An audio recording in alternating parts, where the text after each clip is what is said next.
I want to talk about the little speech that Obama gave directed to black men, the brothers. Before I get start the conversation, I just want to kind of show that video to give a reminder of what he said. I also want to say that seems to be more pronounced with the brothers. So if you don't mind, just for a second, I'm going to speak to y'all directly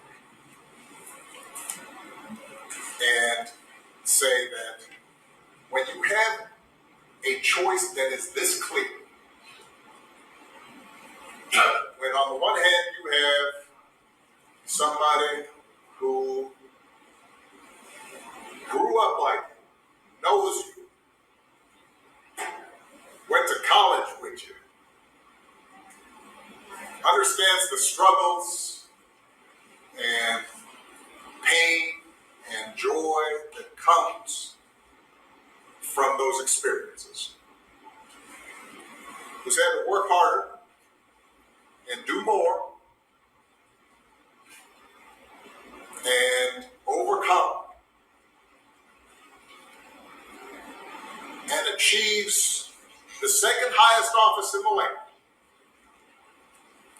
and is putting forward concrete proposals to directly address the things that are vital in our neighborhoods and our communities, from housing to making sure that our mothers and our fathers and our grandparents can afford medicine, and making sure that we are dealing with prices that are too high, rents that are too high, and are committed to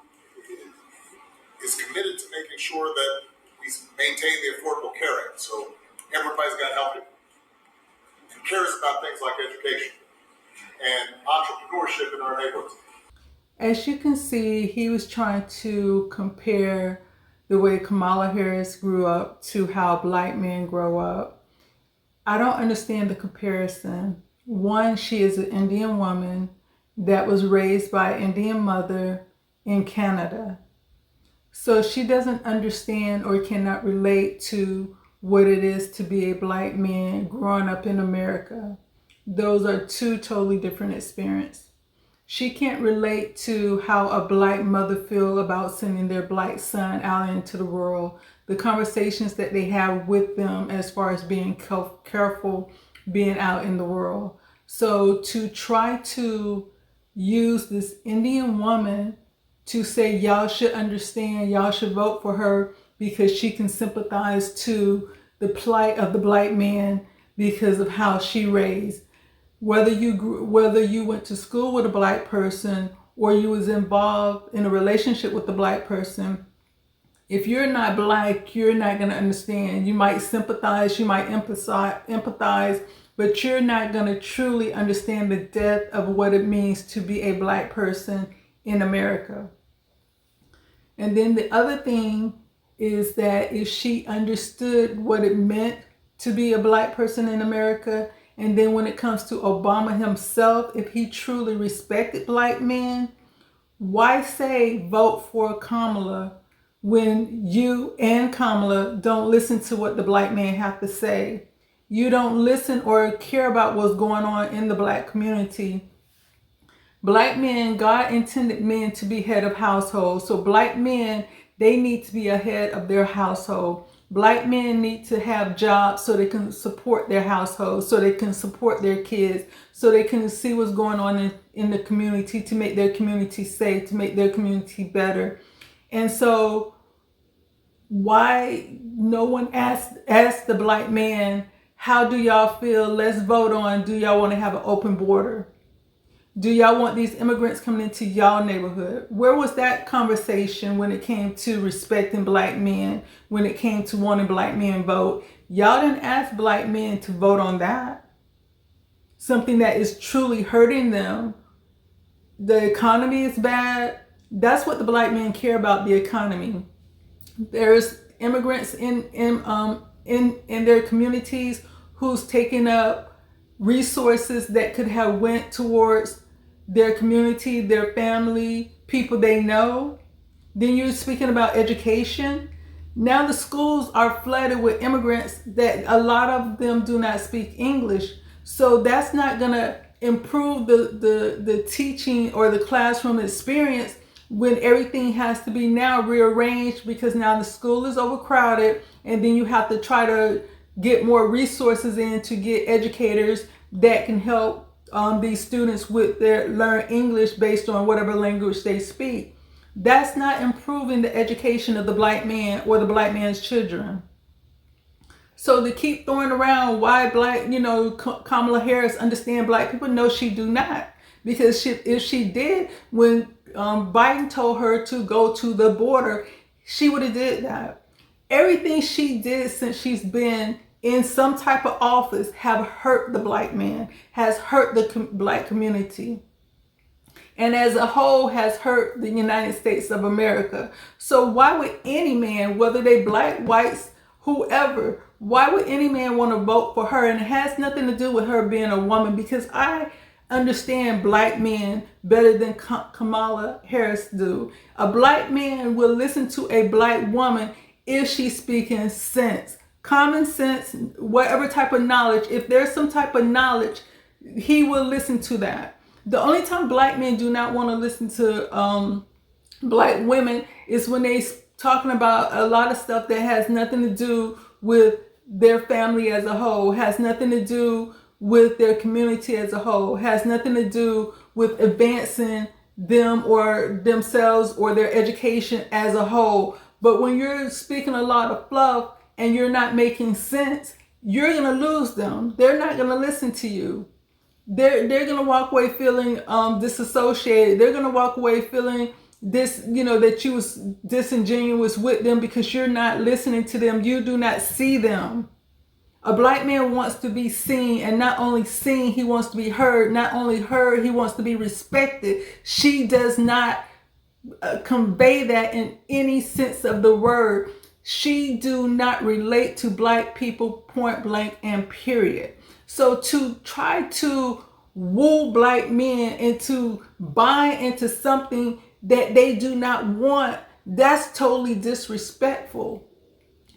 What all that money that's going to immigrants, that could have went towards making sure that kids are reading on their correct grade levels.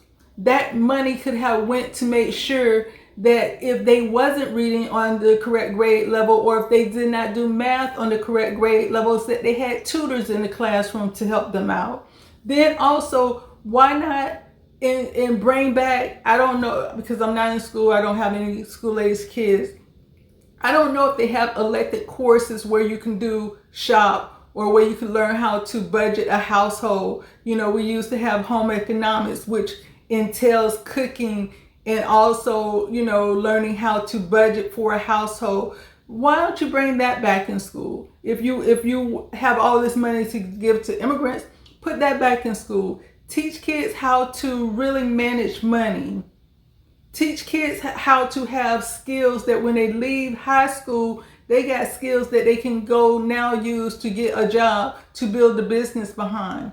Why don't you use that money for that? But no, instead you would rather look over the black man and give it to the immigrants. Everything that she's doing as far as when it comes to down payment assistance, when it comes to low income housing, when it comes to lower medication, when it comes to affordable health care, she's not doing that for the black man. She's doing that for the immigrants, the illegal immigrants, as well as the criminal immigrants, the ones that's committing crimes, the ones that's going around here SAing kids, the ones that's going around here deleting people, taking their lives, the ones that's going around here with illegal substance.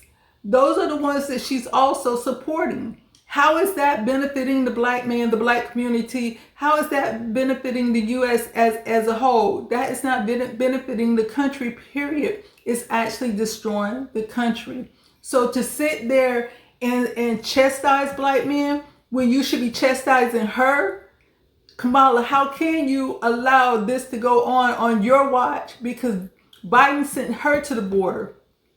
Where are those conversations about the economy? Where are those conversations about closing the border and getting subsidies back into the Black community. Where are those conversations? Instead of saying, oh, she understands what it is because she went to school with Black people. That don't make you Black. I don't care. That do not make you Black. You could sympathize, but you would never know what it is to be a Black person growing up in America. She would never know how it feels to grow up like my mother did, having to have a one choice when it's come to water fountain. She could either drink out of the Black water fountain or the white water fountain, but she knew she had to drink out of the Black only water fountain. She knew that certain places she could not go because she was not allowed. That's how my mother grew up. I was bused to school in middle grade. When I was in junior high, I was bused to school, and the name of my school was Robert E. Lee Junior High School, named after the man who wanted to keep slavery. I know what it is to be Black in America. She doesn't. And to sit there and disrespect Black people as a whole when you're trying to compare her plight as an Indian woman growing up in Canada to Black people growing up in America, Barack, it's like, really?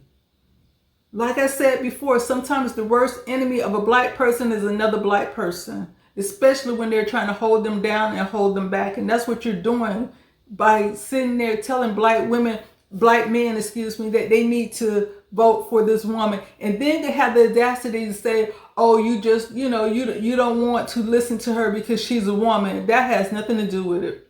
That woman cannot even talk about herself with confidence. So how can she lead a country? It's her confidence. It's her lack of knowledge of what it is to be a leader. She has nothing that makes me as a woman want to support her regardless of what color she is, regardless of where she grew up. But just to sit there and listen to her as a woman, no. She makes absolutely no sense. She shows no confidence. She shows that she doesn't show any authority when she speaks. She doesn't show anything that makes me say, okay, yes, she's going to get this country back in line. So don't try to put it on the fact that she's a woman. Try to put it on the fact that she's an illiterate woman when it comes to running this country the way that it needs to be ran to get it back on track. She's just a puppet. She's just a sit-in. She's just a filler. And as soon as y'all Democrats realize that we see that we as the general public is looking at that and seeing that she's a seat filler. She's a puppet. She's just there to be there. And when you look at her, because even if a person truly wanted that position, they would learn that position. She had 4 years to do something in the position as vice president, and she chose not to because she never really wanted to be in that position. Everyone else around her is doing the heavy lifting, and she's just showing up, and she's not even showing up well. Proverbs 13:20, ESV. Whoever walks with the wise become wise, but the companion of fools will suffer harm. A notorious Venezuelan gang has quickly expanded its criminal operations into the United States, raising alarms among U.S. law enforcement officials. Homeland Security officials tell NBC News they have more than 100 criminal investigations nationwide into TDA, calling TDA the next MS-13. And police tell us that the migrant crisis has really made this problem so much worse. Here along busy Roosevelt Avenue, not only is there increased gang activity, but also migrant women from other countries desperate to find a job. They're more organized, they're more structured, and they're involved in so many different crimes. You name the crime, they're going to be involved in it. It is an infestation. It's taking hold, not just in New York, it's up in Michigan. It's spreading. And if people don't wake up and see it for what it is, we're going to be in a lot of trouble in this country.